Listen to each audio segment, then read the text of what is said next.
I've been reading your lyrics like a teenage fanboy. Oh shit, okay. Oh no. No, they're good. They're good Sound like my lyrics. fucking parents. Who writes the lyrics? You? Or do you write them collectively? It's kind of collective. I feel like Jono does a lot of the like picking the theme, and then me and Jared like help flesh it out. But in like the newer stuff is like more collaborative. Collaborative. Yeah. So you always sit down like healthy young men and talk about your emotions together. Yeah, absolutely. Yeah. I mean, it's more like we have a Google Drive and we like, well, everyone will just like paste like notes app style, fucking like, I'm depressed. And then we kind of just go like, oh, that's a cool way of saying that. And we just pick and choose the best bits. Do you guys find that generationally it's easier to talk about your feelings by typing them out rather than actually talking face to face? It definitely can be. Yeah. Like there's no like confrontation in it. Yeah. I guess. I think it's easier to like, especially if you're like feeling a certain way, it's so easy to like take out your phone and just like smash out all these things that you're feeling and like internalized, and you can kind of then work out a way to share that with other people. And I guess for a lot of us, the way that is sort of like writing lyrics or thinking about how it could work in a song sort of way. But yeah, I think everything kind of starts in the notes app and it gets fleshed out from there. So, to come back to the lyrics that I've been Googling, you say in your new single, craving the validation for a sense of confirmation, the feeling I needed. And it really made me want to talk about like validation. Yeah. You know, like, I think a lot of us feel kind of like a bit lost or a little bit empty or a little bit stressed out. What do you guys do for validation, apart from like have fans? Yeah, playing a band. Yeah, playing a band. What do we do for validation? I think we've got each other, which is like kind of a big cliche, but like we, outside of Bloom, we are all like 5 best friends. We've been best friends for much longer than Bloom's been a band. And I think Bloom works as a really nice collaborative process where everyone kind of has a voice and an opinion, and everything that we do, all the important stuff, all the creative stuff, we try and get everyone's voice heard on, and we try to keep it super collaborative, and I guess that's sort of the way that how we internally kind of keep going is we want it to be, you know, all 5 of us. It's not just one person who's writing everything. It's not one person who's the main voice of Bloom. But yeah, that lyric sort of specifically, I guess, kind of harkens back to when you're younger and struggling to fit in and feeling awkward and out of place and kind of basing your self-worth on how others perceive you. That was, especially for me, like going through high school, it was like I just wanted to fit in, I just wanted to be popular, and validation and confirmation rhyme really nicely, so that was a fucking money line. It is. I did want to comment on that because that is a great rhyme. It's a good one. Rhymes definitely get into hip hop with that sort of ability to rhyme. Got flow. What about you guys down here? What do you guys do to? Have you always wanted to fit in and tried to adjust yourselves to fit in, or have you just sort of been like, take me as I am? I feel like I'm more. When I was younger, I was more looking for it, and then at one point I feel like at some point it gets too far and you just kind of like leave it and give up on it, and then you just kind of do your own thing. The thing I do for validation is shoot 3-pointers. Oh, yo, for real? Yeah, like when it goes through the net. Yeah, you're crushing the hoop. Yeah, it was good. You can dunk actually. Can you dunk yet, Joe? Can you dunk? Oh yeah, that as well. Oh, yo. I wish we could demonstrate that. We need to set up a hoop here at UNIFY. Yeah. Me and Jonah can also dunk, but there's no way of proving it, so... You guys should definitely get into post a video later. Like, blow up their DMs. We want that dunk video. What about you? What do you do to look after What do you guys do to look after yourself mentally? I think that's a good question that I want to run across the panels today. You know, like, with all this instability and you haven't been able to play, and there's a struggle between, you know, like manifesting your day jobs and this, like, what do you guys like have processes to look after yourselves up top? I think like being open and honest with each other is a massive part of it. Like, I think I've had conversations with everyone up here about like our mental health through that. So having someone to talk to is great, and then I know like going to therapy and stuff is obviously like a massive part of it. Can we get a high five for therapy? You're yes. high-fiving me, but yeah. I mean, I'm a support of it for sure. But yeah, that's a massive part. I think just overall being honest and like open and having people there that you can rely on, whether that be friends, family, therapy, anything, is just like so important. Yeah. Yeah, I fully endorse your life choices. Thank you. They're like super healthy. You know, like normally you follow people in like heavy music and they have a lot of struggles, or like our broader community that you know, suicide on the outskirts. I don't know if you know that rapper Lil Bo Weep. You know her?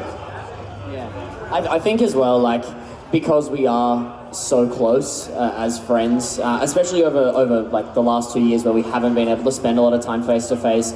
We have hobbies and interests that pertain outside of music as well. So, you know, whether it's something as simple as like all of us are gonna fucking play Call of Duty Warzone for like 8 hours straight and just like chat shit with each other, it really like can pull you out of the negative sort of, you're trapped in your own head sort of headspace. It's really, it's good having a group of friends that you get along with so well, because it's such a way to distract from maybe that inner voice that is kind of bringing you down. You know, we all love to have fun and we laugh a lot, and that's one of the best parts about being in a band with these guys. So I know, especially for myself, if I'm feeling down, if I'm feeling shit, if I'm in a room with all my best friends, that kind of seems to fade a little bit. And I can focus on being there and being present and all of the good stuff, instead of sort of the negative self-doubt that everyone I'm sure is very familiar with. Yeah, there's been a real like rise in that for the last couple of years, because so many people were alone and online and like in that space filled like crazy conspiracy theories, or like,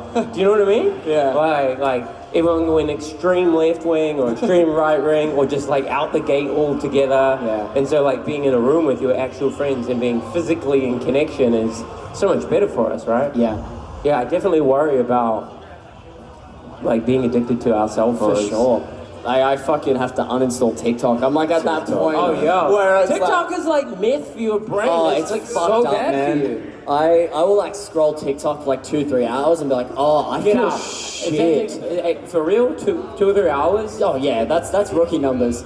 Yeah. I'll go to bed at like 10:30 and be like, I'll get an early night, and then it's suddenly like 1, and I'm just like scrolling. Yeah, Oh, it's yeah. fucked up. It's so fucked up. But I think I'm at breaking point with TikTok, because now I'm like, I might uninstall. It's just like the content's not as good. My brain like demands a higher standard of content now. I'm like, I can't fucking do this. It's too much. You guys on TikTok down here? No TikTok? Yeah. Are you rocking out the 3-hour TikTok binge as well? No, I've been trying to not use my phone as much recently. Every time I get, like, I brought a book down here camping, and every time I have the urge to go on my phone, I like pick that up instead and read like 2 sentences and put it down. 2 sentences? But like I'm not like going on my phone and like... I just bought a book called Lost Focus or Stolen Focus by Duke Johan Hari, who's a journalist, and then like it's like a global issue. Yeah. Like everyone's attention span has been like blown to pieces, and not by accident. It's not my fault. By design. What's that? It's not my fault. It's not your fault. Yeah, it's not your fault. It's not your fault. You guys seen Social Dilemma, that documentary on Netflix? Yeah. It's not your fault. They played like really smart people, fuckloads of money to figure out how to make us like super addicted to our cell phones. And then everyone's like, I wonder why there's a mental health crisis. It's been, I think especially with like, I keep just being like COVID, but in the last like 2 years, it's like, what the fuck else have you had to do? Like, you can't go out and do things, so of course you're gonna be like, oh, I have this cool little box in my pocket that shows me 7-second videos that are like tailored to my interests to a fucking T. Yeah, it's like the little serotonin hits.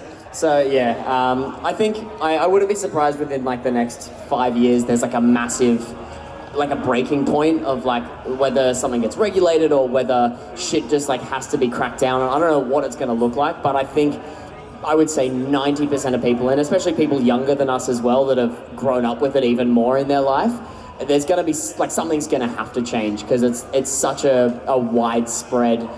Every young person nowadays is like their entire life lives online, and from that so much of the sort of mental health crisis has spiked. And yeah, I don't know what's going to change, but something's gotta. It's like you were talking about when you're writing song lyrics, right? Yeah. Like, it feels really good to express yourself by typing them out and talking them out. But a lot of us do that. I've definitely done this. Like, when I've been in a bad mental state, I just spew all my feelings.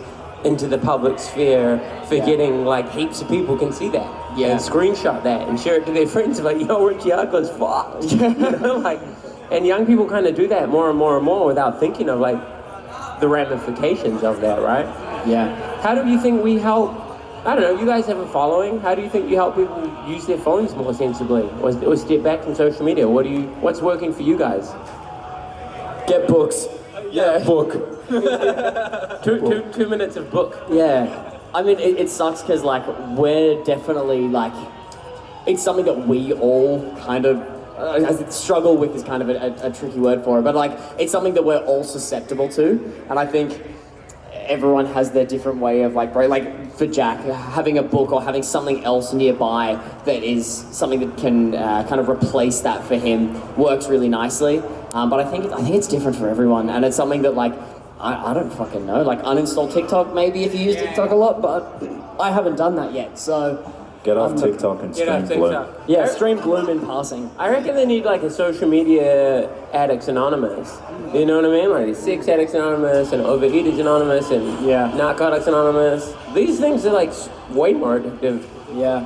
Well, perhaps not compared to meth, but Maybe like, not meth. I think it goes like fucking up meth, there. iPhones. I think that's like the top two.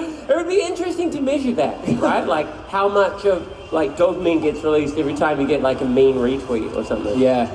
Yeah. A lot, right? I know. Shit's hard to let go of. For sure. What are you guys doing after Unify? You guys got a tour starting, right? Hell yeah. Yeah, we're I can plug dates. Can you Off plug the dome. dates? You know for the dome? Okay, take mine. Okay, I got the freaking dates. So we're in Brisbane, March 18th, so a week after Unify. Technically this is the start of the tour, but that's our first like start of the smaller shows. And that's with Starve and Future Static as well. And then the day after that we're in Newcastle, Saturday, March 19th. We're playing with Resident and Keepsake as well on those shows. And then Sydney on the 15th. 15th of April. Yeah! Oh, and April 1st in Melbourne for the What We Do on the Weekend fundraiser show with Deadlights. What are you fundraising for? Beyond Blue. So hopefully we make a lot of cash. Right, and what is that?